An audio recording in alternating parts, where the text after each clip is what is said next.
আসসালামু আলাইকুম। আজকে শুটকির ভর্তা করব আর বাঁধাকপি ভাজি করব। তার সাথে যেহেতু চামড়া আমার হাজবেন্ডের প্রিয় নিত্য খাবার, তো দেখাই লাগে, কারণ এগুলো নিত্য খাই, এগুলো না দেখাই কি করব। তার জন্য এই খাবারগুলো আজকে রান্না করব। আর তার সাথে আলাদা করে হালিমটা, কারণ ফুল ভিডিওটা দেওয়া যাবে না, হালিমটা অবশ্যই ইফতারের সাথে অ্যাড করে দিব।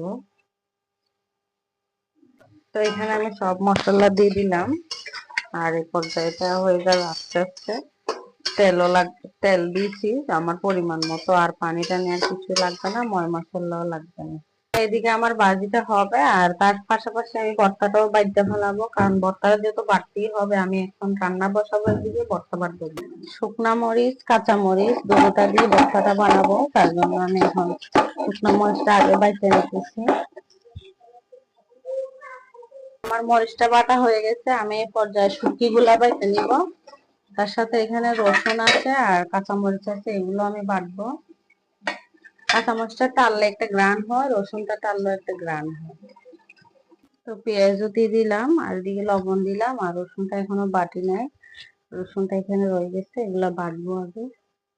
ভর্তার অরিজিনাল স্বাদটা পেতে হলে কিন্তু পাটায় বাটতে হবে, ব্লেন্ডারটা কিন্তু অতটা স্বাদ হয় না।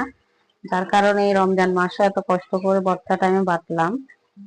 চাইলে আপনারা আরো মিহি করতে পারেন, কিন্তু আমার থেকে এরকম ভালো লাগে, যার কারণে আমি রসুন পেস্টে একটু আদা ভাঙ্গা রাখছি, ভালো লাগবে। তো আমার ভর্তাটা কমপ্লিট, কেমন হয়েছে অবশ্যই জানাবেন। দেখতে কিন্তু দারুণ, খেতে অনেক টেস্ট হয়েছিল।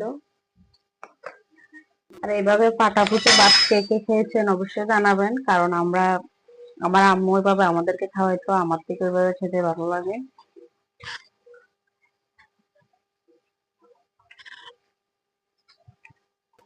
তো ভর্তাটা কিন্তু অনেক টেস্ট টেস্ট হয়েছিল।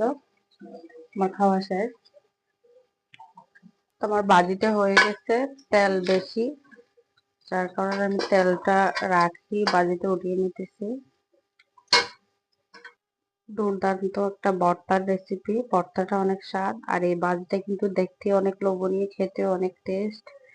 বাসায় আপনারা এভাবে খাবেন।